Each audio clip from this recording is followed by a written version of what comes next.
ప్రభునందు ప్రియమైన శ్రోతలకు వందనములు. ఈ పోడ్కాస్ట్ కార్యక్రమం నాకు స్వాగతం. మీ అందరి కొరకు ఈ కార్యక్రమమును ప్రసారం చేయుచున్నాం. విని దైవాశీస్సులు పొందుకోగలరు. ప్రభునందు అతి ప్రియమైన ఫీబా శ్రోతలందరికీ శుభాభినందనలు. క్రైస్తవ శిష్యత్వం అనే ఓ మహత్తరమైన అంశంలోని చివరి భాగానికి వచ్చాం. 7వ భాగం. ప్రభు ఎంచుకున్న 12 మంది శిష్యులు. లోకరీతిగా గురువులును శిష్యులు ఎంచుకుంటారు. ఇక్కడ ప్రభువే తన శిష్యులను ఎంచుకుంటున్నాడు. వారెవరంటే ఆయన పేతురు అను మారు పేరు పెట్టబడిన సీమోను, జెబెదయి కుమారులైన యాకోబు, యోహాను, వారికి ఆయన బోయనేర్గస్ అని పేరు పెట్టారు.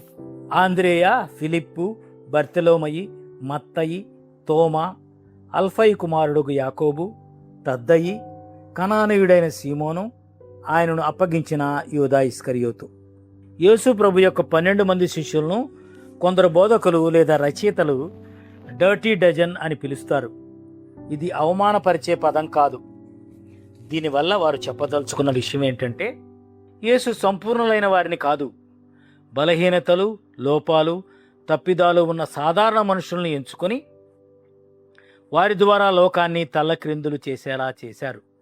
లోకం వారిని డర్టీ డజన్ లాగా చూసిందేమో కానీ ఆయన మాత్రం వారిలో రాబోయే దినాల్లో గొప్ప పరిచర్య చేసే ఆయన శిష్యులనే చూశారు. ఓ కథ చెప్తారు.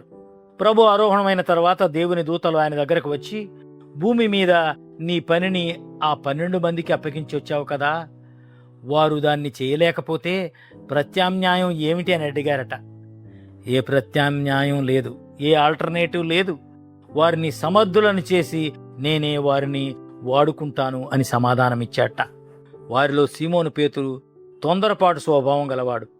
యేసును 3 సార్లు ఎరుగనని బొంకినవాడు. థామస్ క్రీస్తు పునరుద్ధానాన్ని సందేహించినవాడు. ఆయన గాయాల్లో వేలు పెట్టి చూస్తే తప్ప నేను నమ్మను అన్న వ్యక్తి. మత్తయి సుంకపు గుత్తదారుడు, పన్ను వసూలు చేసేవాడు రోమా ప్రభుత్వం తరపున. అది యూదులకు చాలా అసహ్యమైన వృత్తి. సీమోనైతే గతంలో ఉగ్ర జాతీయవాద గుంపుతో సంబంధం ఉన్నవాడు. యూదా ఇస్కరియోతు గురించి మనకు బాగా తెలుసు. యేసును 30 వెండి నాణేలకు అమ్మేశాడు. ఆయన పట్టించాడు. అంతకుముందే మరి ధనాగారానికి కోశాధికారిగా ఉండి కొంత సొమ్ము దొంగిలిస్తూ ఉండేవాడని కూడా బైబిల్లో రాయబడింది. యాకోబు, యోహానుల్ని ఉరిమెడివారు లేకపోతే గర్జన కుమారులు అని పిలిచేవారు, వారి కోప స్వభావం కారణంగా. వీరిద్దరూ ఎవరు గొప్పవారని వాదించిన వారు. యేసు బోధనలు చాలాసార్లు అర్థం చేసుకోలేకపోయారు. అయినప్పటికీ వీరందరినీ కూడా యేసు మహత్తరమైన సాక్షులుగా మార్చాడు. డర్టీ డజన్ అన్నది బైబిల్లో ఉన్న పేరు కాదండి. బైబిల్ వారిని 12 మంది శిష్యులు, అపోస్తలుని మాత్రమే పిలుస్తుంది.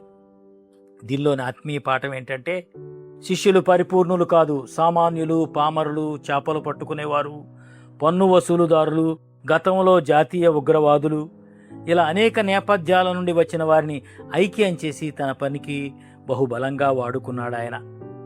దేవుడు పరిపూర్ణులైన వారినే, జ్ఞానవంతులను, సమర్థులైన వారినే పిలవడు. బలహీనుల్ని, లోపాలున్న వారిని పిలిచి సమర్థుల్ని చేసి తన పనిలో వినియోగించుకుంటాడు. Calling the equipped and equipping the called. పిలిచిన వారిని ఆయన సామర్థ్యుల్ని చేస్తాడు, సామర్థ్యుల్ని మాత్రమే పిలుచుకోడు. జ్ఞానులను సిగ్గుపరచుటకు దేవుడు లోకములోని వెర్రి వారిని ఏర్పరచుకొనునని కొరింథీయులకు రాసిన మొదటి పత్రిక 1వ అధ్యాయం 27వ వచనంలో స్పష్టంగా రాయబడింది. అలానే శిష్యులు మొదటిగా క్రైస్తవులుగా పిలువబడిన అంతియొకయ సంఘ సభ్యులు కూడా ఇలానే బహుళ సంస్కృతుల సమ్మేళనం. ఈ సంఘంలో వివిధ ప్రాంతాల ప్రజలున్నారు. బర్నబా, సీమోను, మనయేను, లూసియా, పౌలు. ఒకరు కుప్రకు చెందినవారైతే మరొకరు కురేనీకు, మరి ఒకరు ఉదయ ప్రాంతానికి చెందినవారు, మరొకరు సిరియా ప్రాంతానికి చెందినవారు, మరి ఒకరు ఆఫ్రికా ప్రాంతానికి చెందినవారు, మరొకరిదేమో రాజవంశ నేపథ్యం. క్రీస్తులో ఐక్యతకు ఇది గొప్ప ఉదాహరణ. అపోస్తలుల కార్యాలు 13వ అధ్యాయం ప్రకారం వారందరూ కూడా కలిసి వారి నేపథ్యాల్ని, వారి ప్రాంతాలని మర్చిపోయి దేవుణ్ణి ఆరాధించారు, ఉపవాసం ఉన్నారు, ప్రార్థించారు, పరిశుద్ధాత్మ స్వరాన్ని ఆలకించారు, దానికి లోబడ్డారు. ప్రపంచ సువార్త పరిచర్యకు తొలి పంపక సంఘంగా, మిషనరీ చర్చ్గా అంతియొక్కకు ప్రసిద్ధి. ఈ సంఘమే పౌలు బర్నబాలను మొదటి మిషనరీ యాత్రకు పంపింది. ప్రభు ఇప్పుడు కూడా భిన్న నేపథ్యాల నుండి వచ్చిన భిన్న వ్యక్తిత్వాలు కలిగిన వారినే పిలుస్తున్నాడు.